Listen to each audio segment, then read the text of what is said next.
Well, hello there, Prognoggins. If you're watching this right now, I really don't need to tell you how big a deal it is when Between the Buried and Me release a new album. Arguably, they are the standard bearers for complex, inventive, wildly technical, and, hey, let's say divergent metal. Every album is an adventure, and in fact, the only thing fans can really expect from them, other than amazingly creative and genre defying metal, is the unexpected. And speaking of unexpected, I got lucky enough to chat in person with their amazing guitarist Paul Waggoner about their latest album, The Blue Nowhere. It's an interview I asked for kind of on a whim, since, they were going to be in town. Why not? What the heck? And to my everlasting joy and surprise, I was granted it. Go figure. You don't know. It's always no unless you ask. Thus, I can now proudly present to you the first in-person Bleeding Edge interview. Yes, this being the first time, there are a couple lessons to be learned, a couple things that maybe I could have done better. But hey, we grow from adversity, of course. And keep your eyes open for the very brief surprise cameo in the middle of this interview. You'll get a kick out of it. So, without further ado, sit back and enjoy the inaugural in-person Bleeding Edge interview with Paul Waggoner of Between the Buried and Me, coming right up.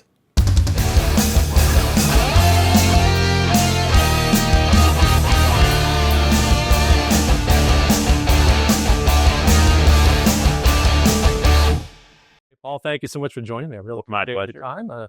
Good to see you guys here in Philly.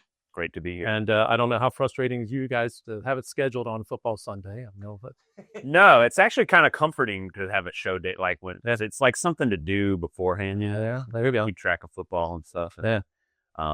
Is that your team on top? I Presume, of course. Sadly, I'm a Panthers fan. So I'm born and raised in Charlotte, so I have to contractually obligated to be a Panthers fan. It's been a very dark time for us. Indeed, the Cam Newton era, but if it's any consolation, you're not a Jets fan. I'm not a Jets fan, and they got slaughtered. So fair enough. But I just like watching good football. So it's something to watch. There you go. Indeed, very cool.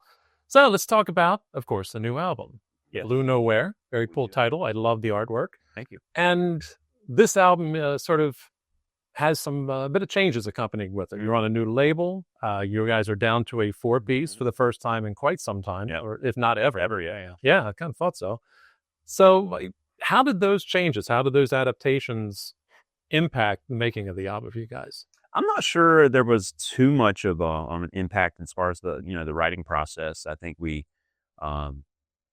we've changed labels before quite a few times. I mean, it did feel good. Frankly, the writing and everything happened before we even signed to a new label. And I think the recording as well. So I think we maybe record. I can't remember. But we were stoked to sign to Inside Out. We felt like that was like kind of a great home for us, and they were also at the same time trying to get more into sort of more aggressive music and stuff that was still kind of prog adjacent. So it felt like a really good match for us. And so that was exciting. And then, but the writing and everything was pretty much the same approach. We just, all four of us write music. So there's never any shortage of ideas coming to the table. So once it was time to kind of start, it was like, okay, we need to write an album. The floodgates opened, there were plenty of ideas coming forth. And before we knew it, we had enough material to be like, okay, we've got something here. And it was starting to, it kind of had a vibe to it and everything. So it came together pretty quick. Very cool. Yeah. So the question, I guess, in my mind too, is this is, I noticed, the longest between albums that you guys have gone. And I'm curious what contributed to that. Was it intentional? Was somebody taking a break and just, enjoying things a little bit? And it doesn't sound like that impacted the writing. It sounds like you guys did that quickly. Yeah. I'm curious about the length of time. How much did that impact you mentally or anything like that as far as getting ready to get back on the road and all? Not at all. In fact, I didn't even realize that it was kind of a year longer than normal until people started pointing it out. And I was like, oh shit. But I think honestly, it was the pandemic, because it delayed the tour cycle. Right. of Colors 2, really. We didn't start touring on Colors 2 until whatever, really, 2022 or late 2021 or whatever. So, we kind of had to do a tour that was planned during the pandemic. We kind of postponed that. And then right after pandemic sort of let up, we did that tour, which was the 20-year celebration tour. And then we were able to start sort of the Colors 2 touring cycle. So I think that delay is really what contributed to it. It was just like that tour cycle kind of went a little longer than normally it would have. Right. But like I said, I didn't even notice it. And then I was like, oh yeah, it is kind of a long-ish gap, but it didn't feel like it. And I think that was really just sort of the perception of time changed because of COVID. So, which I'm sure that happened for a lot of people. It's almost like a whole year or whatever. It just kind of just went away. Like some weird time warp. Yeah, it's super, super time warpy. And just kind of like, yeah. So I think that was really it, but it didn't feel like that long of a time gap, internally. Like it felt like, when we started writing, it wasn't like, oh, it's been so long since we've done this. And it didn't feel like that at all. It felt like, oh, it's time to write a record. And we just jumped in and started doing it. So how did this one come together different from others? Because I know there's a slightly different approach, at least this time, and maybe more than slightly, really. You guys have been sort of doing stories, characters, 2-part big concept albums, and this one is less so that. Mm-hmm. Not entirely not so, if I understand correctly, though. So talk about that a little bit, how this one came to be the way it is. Yeah, I mean, I think we always leave the conceptual aspect of it, kind of up to Tommy, at least lyrically. I mean, we're always trying to build albums musically that at least to some degree have some musical callbacks or themes that we may repeat or explore at varying times throughout a record. But I think when we started kind of writing the music, I think Tommy felt like, well, it has a vibe to it. I think he had always wanted to kind of write about, like, use a hotel as kind of the vessel through which to tell a story. Right. And in this case, it's not so much a story as it is just an atmosphere, a vibe. And again, using that hotel as sort of a symbol more than anything else of sort of the human conscience and like, being alone and being sort of separated from reality a little bit. Like sometimes you kind of feel like that when you're in a hotel or something, it's like you're in a room. I don't know. There's something interesting about hotels, and that like every room is like a different story in there. There's a different person maybe going through a different thing, maybe they're on vacation with their family, or maybe it's some guy just at his absolute lowest point and he's just in a hotel room, like reflecting on his wife or whatever. So I think there's just different, each song almost represents like a different character in some ways. And it's just using kind of the hotel as sort of the visual representation of that. But yeah, I think and like I said, like lyrically, of course that's a Tommy thing, but I think he just decided, it's not going to be like a linear story necessarily. It's just going to be a vibe, and so that's what we went with.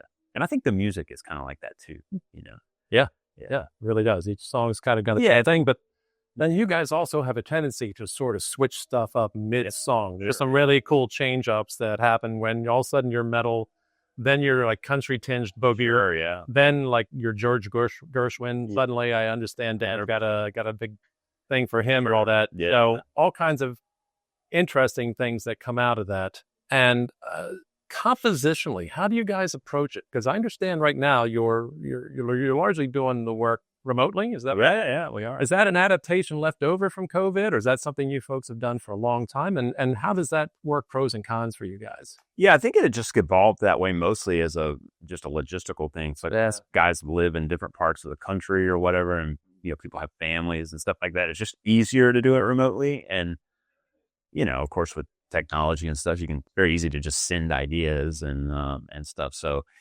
we've really been doing that mostly since probably Colors, Great Misdirect era. It slowly has evolved into that. Back in the old days, sure, we were in the same room bouncing ideas off of each other. But I think we've also learned that like we work very efficiently remotely because we all write, and it allows us to write music and kind of reflect on it ourselves, polish it up a little bit, flesh it out into grander concepts before we sort of send it to the group. And that helps, I think, because it inspires other people and allows us to kind of execute a vision, a collective vision a little bit easier when we have like bigger idea or more fleshed out ideas to work with. So yeah, that's how it came about. And then there's just, like we just have such a breadth of influences, like you mentioned. I mean, like, I have kind of that sort of country, sort of Southern rock kind of influence with metal and everything. And Blake, of course, being, he's got such great rhythmic ideas and stuff like that. And then Tommy kind of does a variety of things. Dan has, classic prog influences. He has, like you said, like old, like show tune style influences and stuff like that, the Gershwin stuff. And so he's just a library of influences. So, when you combine all of that, it's like we're just able to very almost easily and seamlessly at times like build these kind of songs that sort of venture into weird territory, and we're able to kind of somehow I feel like we've gotten good at over the years is somehow bringing it back to where it's still like a cohesive song, and so I think there's some real good examples of that on the new record where it's like we go into different territories sonically and stylistically, but like musically there's this through line that exists in there that makes it all work. I'm curious at times because, again, as I just mentioned, you guys have a tendency, you can switch up genres almost in the midst of songs and Sure. go all over the place. Is there ever a temptation? Is there ever a thought of doing something like, you know what, let's do genre hops album to album, and one album be this. There's this lesser known guy. I don't know, maybe people have heard of him out of Canada, Devin Townsend, who does that. Heard of him? I thought maybe your name is wrong. His rings a bell, yeah. But I'm just curious if that's ever a thought that it's occurred to you guys. You're like, let's stick to one genre for the whole album and just keep switching them up album to album. Or is that too limiting for you guys? I don't know. I mean, I think we certainly could do it, and it does sound like fun. That sounds like a fun experiment into itself. But I don't know. I think sort of the classic BTBAM sound feels like it's what we do. You know what I mean? It's the journey. It's the just those dynamic shifts and stuff like that. That feels like what a BTBAM album should be. But you never say never. I mean, I think that's something that we would maybe consider, as a side quest to what we normally do. Just like sort of like, hey, let's write a whole record of one thing. I think we certainly could do it. And it would probably be pretty fun, but I guess we love doing what we do. Sure. And what we do feels so natural at this point, and it feels so, there's some reward in being able to piece together a song or an album where we just do so much stuff. Right. You know what I mean? That like feels, that's what it feels like, to be in BTBAM. That's like what the sound has become, so scratching all the itches. It sort of does. It makes it feel like we've done what we set out to do, I guess, or something, mission accomplished kind of thing. Now for you guys, again, the songs, they have they have movements, I guess, the best way to describe it so much. Do those tend to grow out of individual ideas that you later piece together, or do the songs tend to grow cohesively from the start to finish for you guys? Sometimes it's, it could be either, really. I mean, there's certain, there's songs where we kind of have pretty good skeletons. A lot of it is filling in the gaps, like, okay, we've got this and we've got this, like, how do we get from here to here? And then we might write a whole other section or whatever. Or we might have kind of a whole skeleton of a song, basically. And it's just a matter of let's add a couple little, maybe a key change here to get into this, or, just adding some, just polishing it up a little bit or whatever. So it can be various things, things we tell ourselves in the dark. I mean, that was pretty much, that's a rare instance where Dan did that demo and we almost kept it exactly how it was, so you bet up me.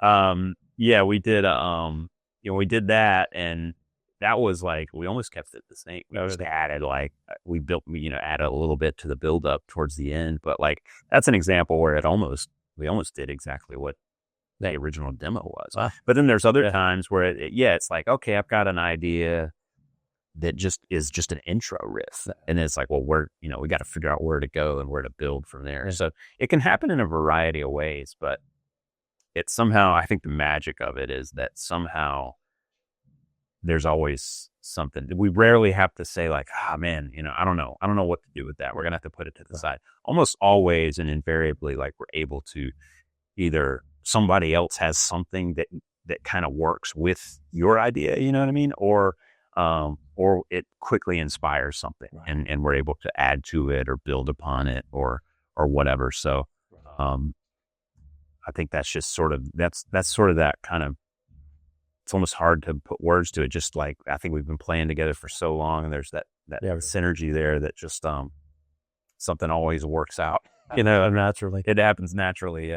Almost without effort. How much are you guys as a band or individually the perfectionistic artist types where you keep tinkering up till somebody finally says, enough, we're done. We got to finally make this song and record it. That's a good question. That's another thing. It's like, sometimes we just kind of know when it's like wrapping up, and that could be after 4 minutes, 5 minutes, or 15 minutes, it just really depends. And again, that's something that we've gotten better at, I think, over the years at structuring songs in a way that they kind of have sort of this sort of beginning, middle, end, or whatever. If it's a more kind of linearly structured song. Of course, we have songs on the record like the title track. That's almost like a typical song structure. Kind of sort of that A. Right. Yeah, and shot bridge. Outro kind of thing. So, so we do that too sometimes. But yeah, we just I mean, I think we just know. We know when it's wrapping up. When it needs to end. And that point is always at which we're like, okay, that like it doesn't need to go anywhere else. You know what I mean? It's reached its destination. So I think that's how we decide, I guess, when a song is done. Is there ever a point where somebody went, because I know you guys are very unbridled, I think almost nothing is off the table, but is there ever a point where somebody went, okay, we just went too far? It's certainly happened. I mean, there's been songs in our discography where we've literally chopped some stuff off at the end of the song. Usually the trimming of the fat happens in the middle of songs, or it'll be like, we only need to play that 4 times instead of 8 or whatever, or let's cut that little transition out. That's unnecessary. Let's, never really happens it doesn't really very often happen at the end of songs. Because again, I think we kind of know when we've reached the end. So we rarely even attempt to go further than that. But yeah, we do, especially nowadays, we do a lot more fine tuning, and taking stuff out, as opposed to adding more. A lot of times we do have a less is more approach, which might come as a surprise to people, but we have, kind of hit a point where we like to expand on ideas as opposed to introducing new ideas in a song.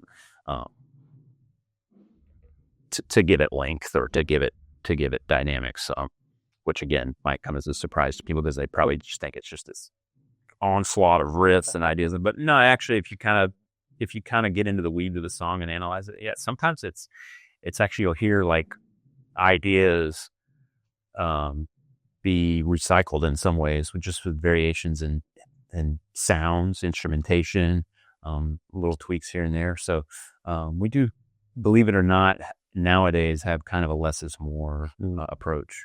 What song off the new album are you most excited to play live? Excited to play live? Probably God Terror, actually. Yeah. Just because it's I think it'll be a good live song. It's heavy. Yeah. There's a certain there's a loudness to it, and I don't mean that like volume wise. I just mean like it's just the way the song flows. It's just very kind of bombastic and loud, and has the big exclamation point ending and stuff like that. So I'm really excited to play that one. Cool. There's some songs that we're not playing on this tour that I'm excited to play, but I'm excited to play all of them, frankly. Oh, But on this tour, I'm excited to play God Share. I think that one's going to be a lot of fun. awesome. Yeah. All right. Paul, thank you so much for your time. It's been a pleasure meeting you. I've absolutely enjoyed it, and wish you the best. I hope the Panthers can get things turned around. Doesn't look good so far. But we'll see. Again, you're not a Jets fan, and That's good, yeah. that's I assume you're a Philly fan, probably, an Eagles fan. I am absolutely this year. Okay, well, they're really good. It was a good. But I divorced myself from them for this year. Or they got to straighten their house up and Which team? I'm sorry. Steelers. Oh, Steelers. Yeah. They You think? yeah, they got to clean some stuff, Clean some stuff up. Yeah. and I'm annoyed with them. So Yeah. I'm this end. My girlfriend's an Eagles fan, so this year I am an Eagles fan. Okay, that's fair enough. Fair enough. There we go. All right. Well, thank you so much, Randy.